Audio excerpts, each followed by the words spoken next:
Now a little under an hour away from federal cuts that will automatically kick in as part of what's known as sequestration. Both sides made a push to stop the sequester today, but didn't get very far. News Channel 5's John Kosick spoke with many members of the Ohio congressional delegation. He joins us now with the very latest. Yeah, Danita, both of those measures failed to get even enough votes to get the discussion started today, meaning those $85 billion in cuts, they are about to happen.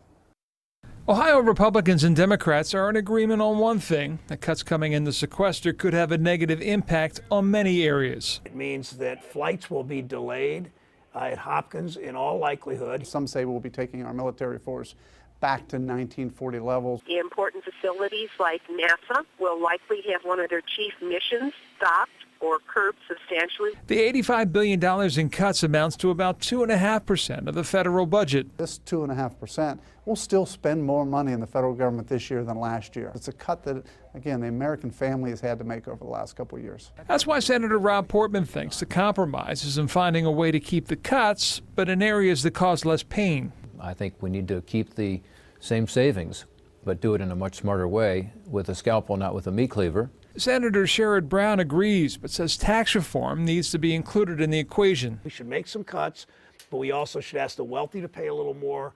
We ought to say to Wall Street and the oil companies, you're not going to get your tax breaks that you've been getting. The problem with new taxes, that's always the answer. Can you imagine that? If you tax the American people 100% of their income, it still wouldn't be enough to balance our budget. But Democrats argued the sequester pain won't be felt evenly. They're trimming more from the middle class, all right? They're trimming flesh from the middle class, while there are those that have lots of fat and they're not on the table at all.